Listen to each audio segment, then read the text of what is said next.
amigo de la casa, amén, junto a su esposa, y vamos a recibirle, amén, al pastor de la iglesia de San Vicente, Córdoba, al pastor Fabián Godano, aleluya. Gloria a Dios.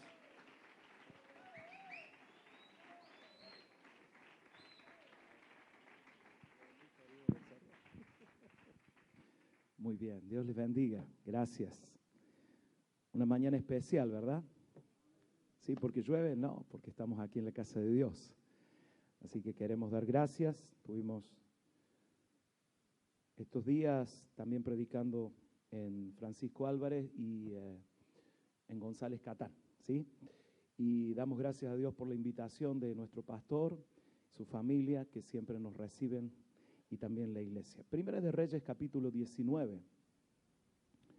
Increíblemente nos vemos más seguido ahora, ¿no? Después del rally, tuvimos casi, ¿verdad?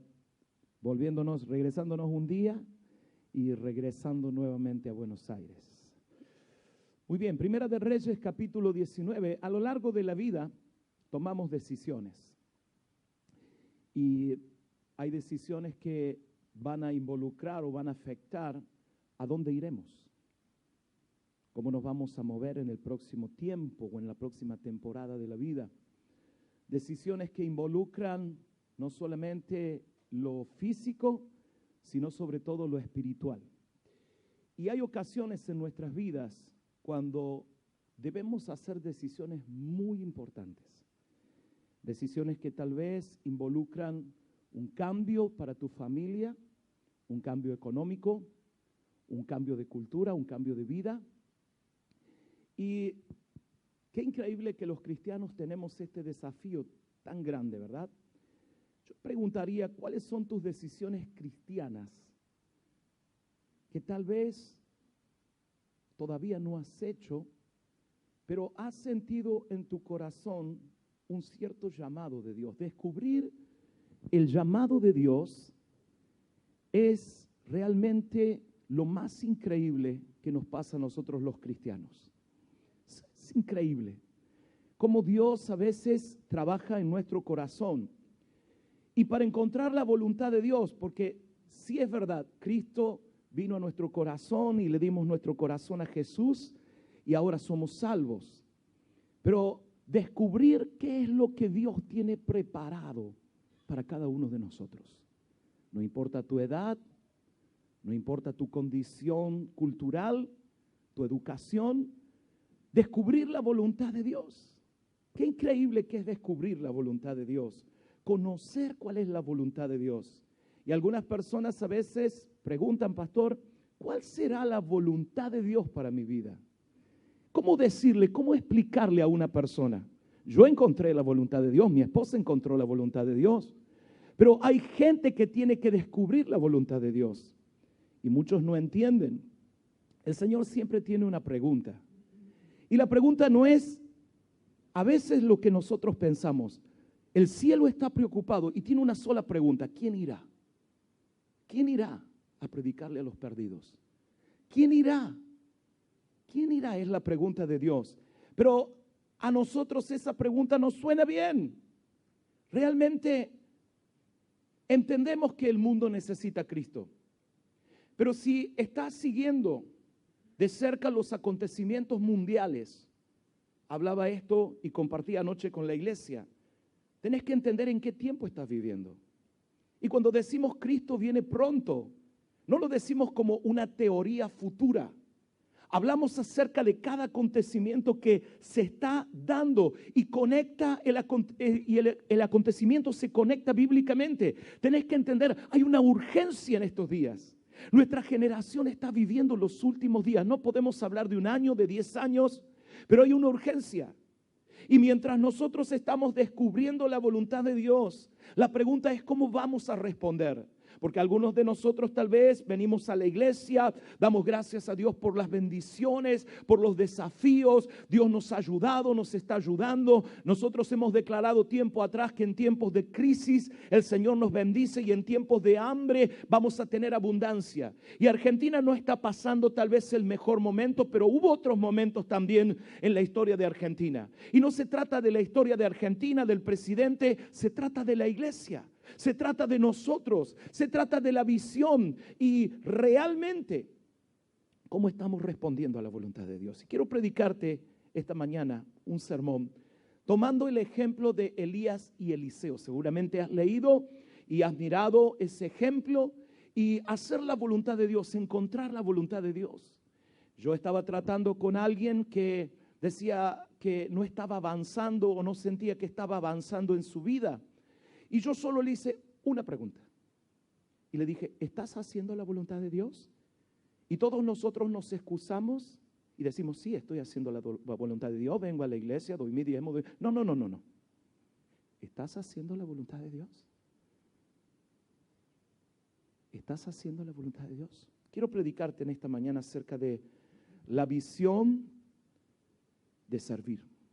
La visión de servir. Primero de Reyes 19, vamos a hablar un poquito acerca del llamado que viene a la vida de un hombre llamado Eliseo.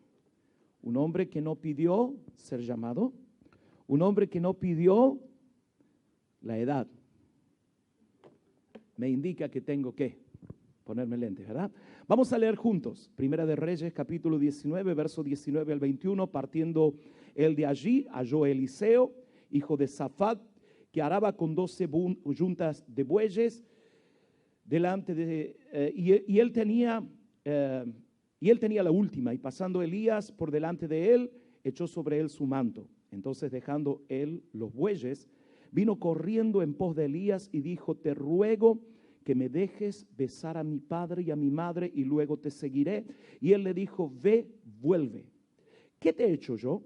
Y se volvió y tomó un par de bueyes y los mató, y con el arado de los bueyes coció la carne y la dio al pueblo para que comiesen. Después se levantó y fue tras Elías y le servía. Quiero hablarte en esta mañana acerca de la visión de servir, porque Dios nos llama. Ahora quiero que pienses que Dios siempre toma la iniciativa. No es que nosotros somos unos genios, no es que nosotros entendemos todo lo que Dios quiere. Dios siempre toma la iniciativa de hablar a nuestra vida. Dios siempre toma la iniciativa de llamarnos de muchas maneras. Usted sabe, nosotros tenemos un dicho en Córdoba. Dios primero te llama por amor, ¿sí o no? Pero segundamente Dios te llama con dolor. Pero Dios te llama, Él toma la iniciativa. Estoy seguro que aquí hay gente que ha sido llamada de las dos maneras, por amor y por dolor. ¿Y por qué nos llama? ¿Porque nos necesita? Dios no nos necesita, pero Dios nos da el enorme privilegio de ver su obra grande y maravillosa a través primero de nuestras vidas. Uno de los significados de la palabra llamó es dirigirse a alguien por nombre. Así que Dios cuando nos llama, nos está llamando por nuestro nombre porque nos conoce bien. El día que le dimos nuestro corazón a Jesús, ese día el Señor vino a nuestra vida, pero Él ya nos conocía. Así que cuando Dios está llamando a alguien, está llamando, ¿verdad?, a una persona que conoce. Eliseo recibe un llamado sorprendente e inesperado. Quiero explicarte algo de la historia. Él estaba trabajando como cualquier día de su semana, un día más para su vida. Él estaba arando, tal vez él tenía una responsabilidad y aunque estaba en la casa de su padre, no era el hijo, ¿verdad?, que disfrutaba de grandes beneficios. Era uno más en el trabajo de todos los días. Y pasa por allí el hombre de Dios, el profeta Elías. Y muchas veces hemos mirado la escritura y tal vez voy a extenderme un poquito en la explicación. Hubo una acción de Elías sobre Eliseo. A ver, ¿dónde Marcelo me dejó? Dice que él tenía un manto, ¿verdad? ¿Sí o no? ¿Cuántos leyeron conmigo la historia? ¿Sí? Y el manto de Elías representaba su autoridad. La gente sabía que ese manto era el manto de un profeta. Le pedí a Lucas que me ayudara esta mañana. Vamos a darle un aplauso a Lucas. Lo pongo en un compromiso, ¿verdad? Ahora, Elías estaba trabajando como cualquier día. Él no pidió que el profeta pasara por allí. Él no pidió ser un hombre de Dios. Él no pidió ser el sucesor. Él no pidió nada. Pero Dios tomó la iniciativa. El profeta pasó por ese lugar y dice que le puso el manto. Ahora, quiero explicarte algo porque muchas personas tal vez, al no conocer profundamente la historia, no es que Elías le dijo, a ver, Dios te llama. ¿Sí? De una manera correcta como nosotros pensamos. No fue así. No fue que él le puso el manto, le dijo, vení, te voy a envolver para que no tengas frío, porque Dios te está llamando y yo sé que el pecho se te va a congelar, porque empezamos a pensar en las cosas que tenemos que dejar, en que el pastor nos va a mandar lejos, en que Dios me va a usar en otro lugar. Y no, quiero explicarte algo, cómo fue la acción y cómo era la acción en aquellos días. Elías no le dijo una sola palabra a Eliseo. Él vino, lo miró, tal vez Eliseo reconoció al profeta. ¿Y qué hizo? Eso hizo Elías. Eso hizo el profeta. Porque cuando un hombre le ponía el manto, no era solo algo simbólico.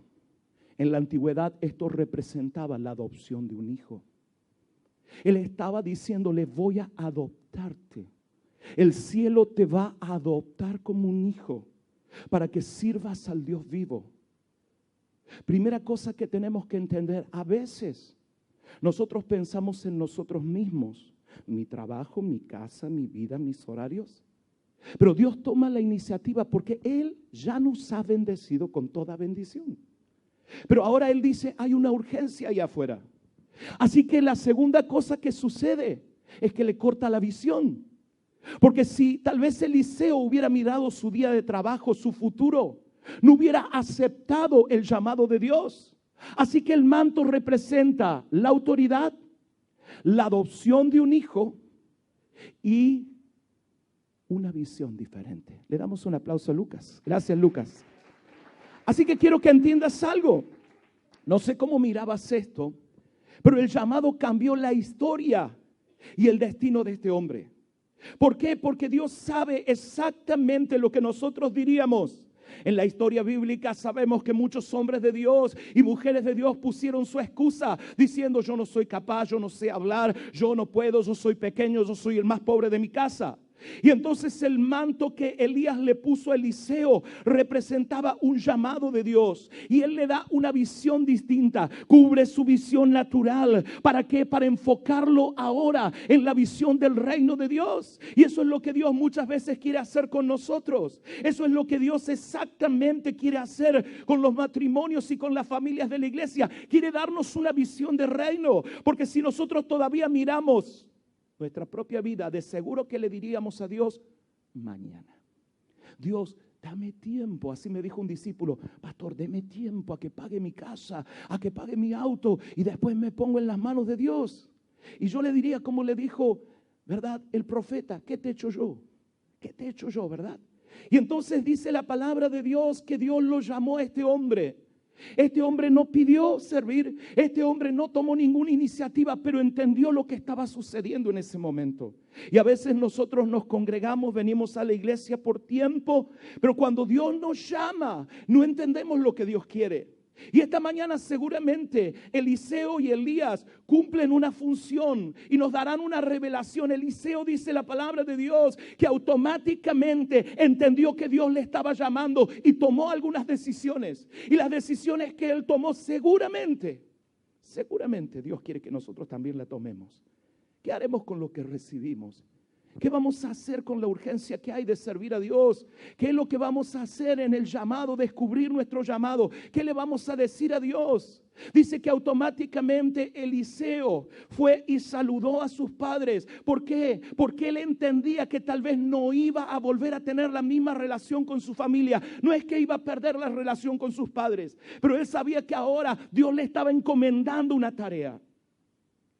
Y de repente dice que hizo una segunda decisión importante. Y a veces nos cuesta esta decisión. Dice que mató a los bueyes, hizo leña con el arado y comenzó a seguir a Elías. Y la iglesia tiene un desafío.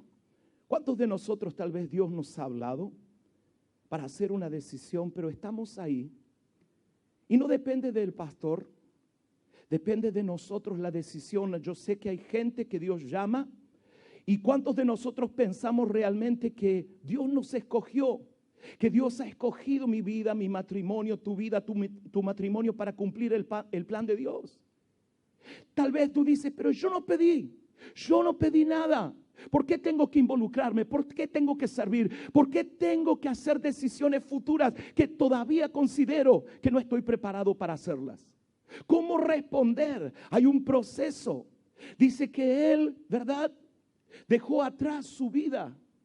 Y al matar los bueyes y al quemar el arado, él estaba declarando que no volvería a ser la misma persona, que Dios tenía un plan y él reconoció el plan de Dios. Él comenzó a hacer la voluntad de Dios y comenzó el proceso. Y muchos de nosotros necesitamos entender el proceso de Dios. Yo sé que a veces nosotros pensamos que es el pastor el que quiere que nosotros seamos algo en el reino de Dios. Es el pastor que quiere que yo dé testimonio. Es el pastor que quiere que yo me sirva a Dios. Es el pastor.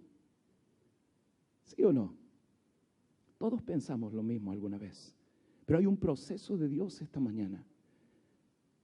Hay 4 lugares importantes. La historia no nos describe exactamente cómo Eliseo caminó con Elías en el proceso. Entendemos el proceso, pero llegando al camino donde Dios iba a darle a Eliseo una responsabilidad mayor e iba a llevarle a otro nivel, la Biblia nos habla de 4 lugares que quiero mostrarte rápidamente en Segunda de Reyes capítulo 2. Entienda esto, hay un proceso, la historia sigue adelante. Seguramente dice que Eliseo le servía a Elías, estaba aprendiendo de su pastor. Y ahora nos nombra 4 lugares específicos. En los días finales, antes de que Elías se fuera, antes que Elías fuera arrebatado al cielo, estos 4 lugares me indican algo importante. Vamos a Segunda de Reyes, capítulo 2. Acompáñeme solo en algunos versículos, ¿verdad? El primer lugar es Gilgal. Dice: aconteció, verso 1, aconteció que cuando quiso Jehová alzar a Elías en un torbellino al cielo, Elías vino con Eliseo de Gilgal. Y dijo Elías a Eliseo: quédate ahora aquí, porque Jehová me ha enviado a Betel. Y Eliseo dijo: vive Jehová y vive tu alma, que no te dejaré. Descendieron pues a Betel. ¿Qué significa o qué significado tiene? Gilgal tiene un significado profundo en el ministerio de Elías, en la vida de la iglesia. Significa dejar atrás el pasado y comenzar algo nuevo. Gilgal significa dejar atrás el pasado. Él había hecho una decisión importante de dejar su trabajo, de dejar su vida pasada y comenzar algo nuevo. Y entonces Dios le estaba hablando, le estaba mostrando algo importante, porque muchos de nosotros conectamos nuestra vida natural y decimos: yo fracasé en esto, a mí me fue mal en esto. Y cuando Dios nos habla de un desafío, nosotros conectamos lo que nos pasó y pensamos que en el reino de Dios los desafíos que tenemos van a ser iguales. Si yo hago una decisión económica, estoy pensando que antes me fue mal. Si yo hago una decisión tal vez de casarme, de formar una familia, miro lo natural, miro mi propia familia, miro los fracasos tal vez de nuestros padres. Y cuánto más cuando decimos servir al Señor, y cuánto más cuando decimos que Dios nos está llamando para algo especial. Conectamos rápidamente. Y entonces Dios los lleva primero a ese lugar. Significa también un lugar donde la fe comienza a fluir. Así que en Gilgal la fe de Eliseo comienza a crecer. ¿Por qué? Porque Gilgal fue el lugar donde cesó el maná del cielo. En aquellos días cuando el pueblo de Dios estaba dejando el desierto, fue en Gilgal donde ellos tuvieron que tener fe para avanzar hacia la tierra prometida. Ellos se habían acostumbrado a las bendiciones. Y de repente ahora Dios los pone delante de un desafío más grande: entrar a la tierra prometida, ponerlos delante de su monte. Fue en Gilgal donde la presencia de Dios comenzó a visitar y darle una visión al pueblo de Israel acerca de lo que había para el futuro. Y muchos de nosotros queremos las bendiciones. Muchos de nosotros decimos que nunca cese el maná.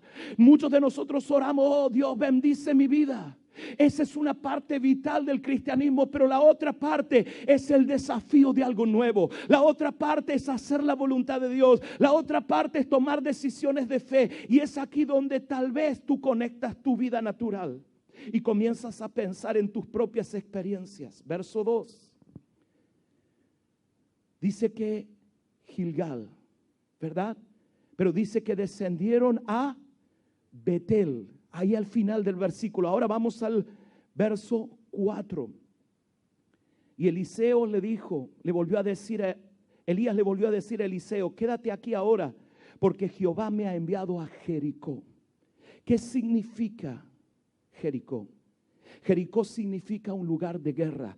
Primero Elías le llevó a Eliseo por el camino de la fe, por el camino de la gracia, por el camino del desafío. Y Dios en algunos momentos de tu vida te va a llevar a un camino de nuevos desafíos y te vas a enfrentar en un tiempo de crisis. Hablaba con el hermano Juan y él me contaba el tremendo testimonio de su vida, cómo Dios le ha bendecido, cómo Dios ha abierto la puerta para la bendición de su vida. Y eso pasa porque Dios te pone delante de muchos desafíos nuevos, delante de desafíos que son más grandes que tu propia capacidad. Dios siempre lo hace de esa manera, pero ahora lo lleva a Jericó. Decí conmigo Jericó. Y este lugar representa un lugar de guerra, un lugar donde comenzamos a tener ciertas batallas en nuestra vida, un lugar donde seguramente comenzamos a pensar en las murallas de Jericó. ¿Cuántos se acuerdan de las murallas de Jericó? Y entonces hemos hablado de la muralla de la imposibilidad, de la muralla de las cosas que no podemos vencer. Y aquí está Eliseo. Está pasando con Elías por ese lugar. Allí fue donde el pueblo de Dios tuvo que obedecer la voz de Dios. Porque a veces venimos a la iglesia y no obedecemos la voz de Dios. Y pensamos que es la demanda de un hombre. Pensamos que es el hombre el que está tratando de inquietar nuestro corazón y comienza una guerra dentro de nosotros. Comenzamos a pelear batallas internas. Es allí, mi hermano y mi hermana. Es el lugar de la oración, es el lugar de crecer en tu oración, es el lugar de crecer en tu desafío. ¿Por qué? Porque todos nosotros enfrentamos cosas difíciles, todos nosotros necesitas entender esas murallas naturalmente que eran impenetrables. Y hay cosas que nosotros miramos en nuestra vida y Dios quiere que tengamos esa experiencia maravillosa de saber que cuando le obedecemos a Él, las cosas imposibles comienzan a moverse. Fue allí donde el pueblo de Dios aprendió una lección muy importante y esta lección me encanta. Quiero que pienses en lo que sucedió en los días donde el pueblo estaba mirando a Jericó. Dice que ellos comenzaron a dar la vuelta a las murallas de Jericó y todos reconocemos esto, pero lo más increíble es lo que Dios les dijo. Les dijo ese día, no hablen una sola palabra. Porque cuando nosotros hablamos, a veces soltamos palabras negativas, soltamos palabras, ¿verdad?, que son nuestros propios imposibles. Y dijo Dios a su pueblo, cállense la boca. Y quiero que piense por un momento, ¿qué habrá dicho la gente de Jericó? Dándole vuelta y todo. Y a veces los cristianos necesitamos callarnos la boca para escuchar la voz de Dios. Cuando uno habla mucho, cuando uno comienza así, pero lo que pasa es que yo, es que mi trabajo, es que mi vida, es que mi tiempo, uno le echa a perder. Y entonces es ahí donde aprendemos a obedecer a Dios. Cuando aprendemos a callarnos y a esperar en Dios. Porque no fue un día, fueron 7 días. Fue una temporada, 7 días marcan una temporada de la vida. Cuando muchas veces tenés que descubrir lo que Dios está haciendo en tu vida. Donde tenés que descubrir las estrategias personales que Dios te da. ¿Cuántas veces hablas con tu pastor? Gente viene y me dice, pastor, ¿y quiere que le resolvamos en 1 minuto los problemas de toda la vida? Sé que no pasa en Buenos Aires. Y entonces yo le digo, ok, vamos a orar. No, usted no me entendió. No, sí, yo entendí perfectamente. Pero es como que el pastor tiene la bola mágica. Y cuando Dios nos dice, búscame, conéctate. Y es ahí en Jericó donde aprendemos a pelear nuestras batallas. Hay tiempos donde nadie puede ayudarte. Hay tiempos donde tú mismo vas a decir, nadie me entiende. Porque es el tiempo de orar, de buscar a Dios, de obedecer, de callarnos, de escuchar la voz del Señor. Es el tiempo de entender lo que Dios quiere de tu vida y de mi vida. Y pasaron por ese lugar. Y fíjese qué increíble, que Eliseo no se conformó. Él sabía que había un plan más grande. Él sabía que había algo más. Verso 6. Llegan a otro lugar y Eliseo le dijo: te ruego que te quedes aquí, porque Jehová me ha enviado al Jordán. Y él dijo: vive Jehová y vive tu alma, que no te dejaré. Y fueron ambos. ¿Qué es el Jordán? ¿Sabes lo que significa? Que hay un proceso de fe, un proceso de obediencia. Aunque tú y yo muchas veces no queremos, Dios puede llamarte con amor o con... Pero eso es para el mundo, pastor. No, también para los cristianos. Dios puede llamarte primero por amor, decirte: hijo, quiero usar tu vida, hija, quiero usar tu vida, quiero que testifiques, quiero que seas luz en este mundo. Y a veces nosotros decimos: no, estoy en otra, Señor, espérame. Ok, dice el Señor, vamos por el otro camino, que es el menos agradable, ¿sí o no? Y es el que Dios nunca quiere usar, pero a veces lo tiene que usar. Verso 6. ¿Qué es el Jordán? ¿Qué representa? ¿Qué representó para Eliseo? ¿Qué representa para la iglesia? Es el lugar donde se cumple el deseo de Dios. Y Dios nos lleva hasta ese punto. Y entonces es allí en el Jordán donde Elías le dice a Eliseo: pide lo que quieras. Es allí cuando el hombre de Dios, la mujer de Dios responden al llamado. Y es el Señor que le dice, ¿verdad?, a Elías: pregúntale a Eliseo qué quiere. Y Eliseo le dice: dame una doble porción de tu espíritu. Y ahí se cumple, en ese lugar se cumple el deseo de Dios. Todos quieren la doble unción. Toda la gente dice: oh, que Dios me use en el hospital, que Dios me use para testificar, que Dios me use en esto. Pero hay dos lugares antes por los que tienes que pasar para llegar al Jordán. Y es tu sacrificio y tu decisión. Es poder derribar, es poder entrar, es poder ver a Dios. Es el Jordán, la frontera con la tierra de las promesas. Es allí en el Jordán donde el pueblo de Israel, donde los sacerdotes pisaron con la planta de los pies el Jordán, trayendo la presencia de Dios, y las aguas se dividieron como había sido antes en la historia. Es en el Jordán donde muchos de nosotros veremos milagros maravillosos, pero llegar a ese lugar muchas veces implica tomar decisiones. Eliseo sabe que hay mucho más para su vida. Quiero decirte algo: hay mucho más para tu vida, hay mucho más para tu familia. ¿Para qué? Tal vez se pregunta la gente: ¿para qué dar un paso más? Estoy bien como estoy bendecido, estoy cómodo, vengo a la iglesia, soy fiel a todos los servicios. Yo no hablo de eso. No hablo de eso, hablo de la urgencia que hay, hablo del llamado de Dios, hablo de lo que muchas veces no te deja tranquilo, cuando muchas veces el Señor llama a tu corazón. Gente es movida por Dios y muchas veces la gente dice: bueno, pero Dios, espérame un poquito. Quiero terminar en esta mañana con la misma pregunta que hubo en el contexto de nuestra historia: ¿para qué me sigues? ¿Qué quieres de mí? ¿Para qué me sigues? ¿Qué quieres de mí? Y entonces aquí está, ¿verdad?, Eliseo diciendo: quiero una doble porción de tu espíritu. Y entonces quiero que entiendas lo que sucede en el texto. Dice: cosa difícil has pedido. ¿Has leído eso? Cosa difícil has pedido. ¿Por qué? ¿Hay algo difícil para Dios? ¿Hay algo imposible para Dios? No, ¿verdad? Nada es imposible para Dios. ¿Por qué Él le dice: cosa difícil has pedido?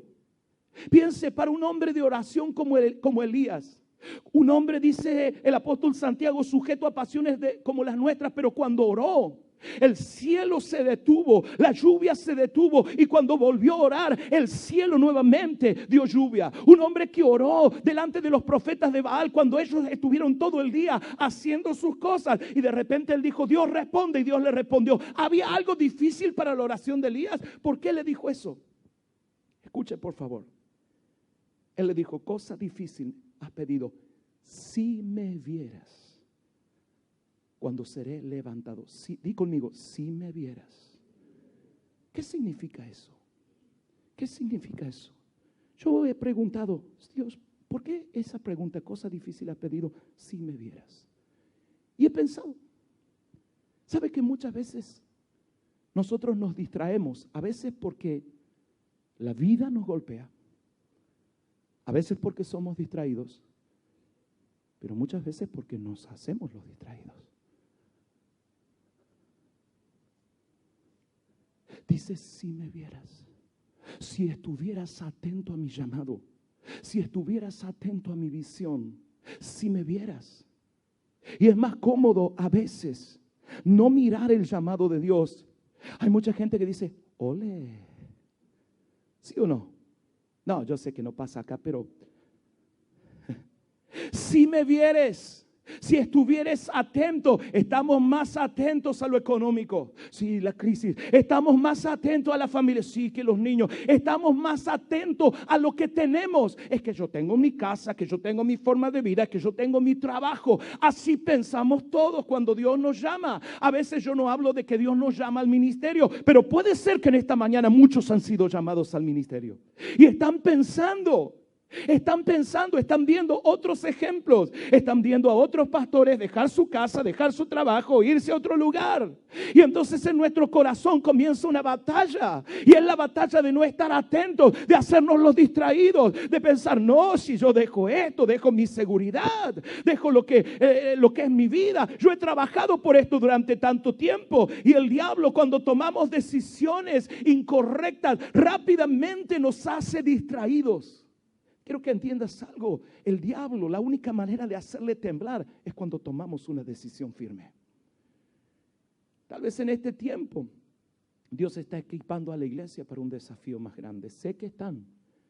Hablo con mi pastor muy a menudo y sé que están en un desafío más grande por un local más grande. Pero voy a decirte algo.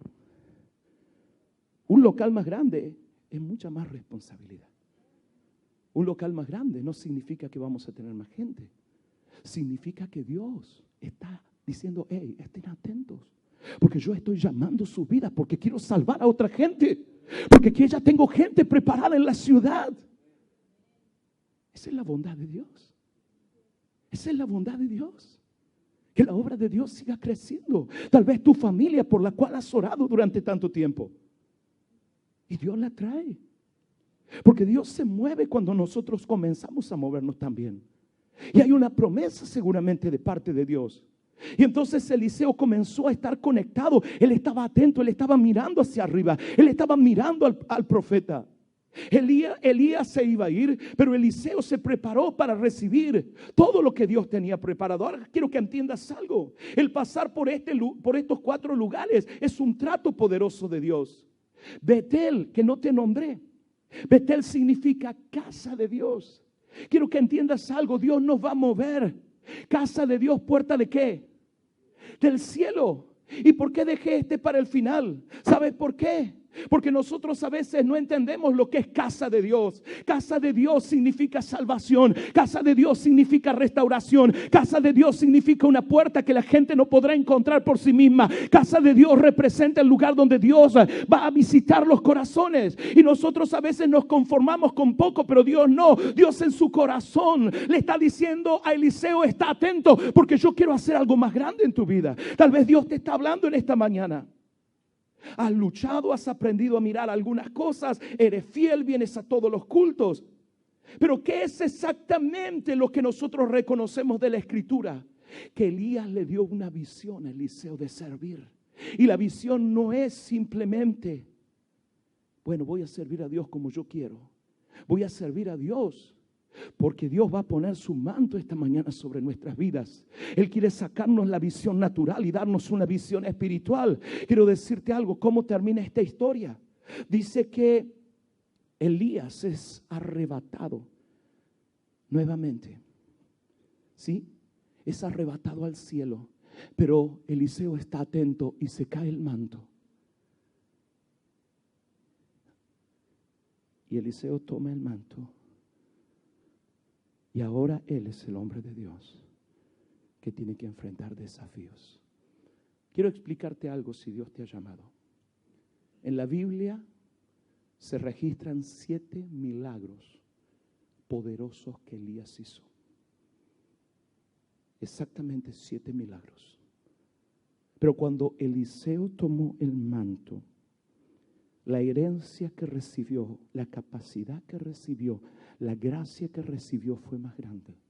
Y no sé si has leído con atención, pero Dios no lo avergonzó a Eliseo, porque Dios no avergüenza al que llama y al que desafía. Exactamente 14 milagros más grandes se registraron en la vida de Eliseo.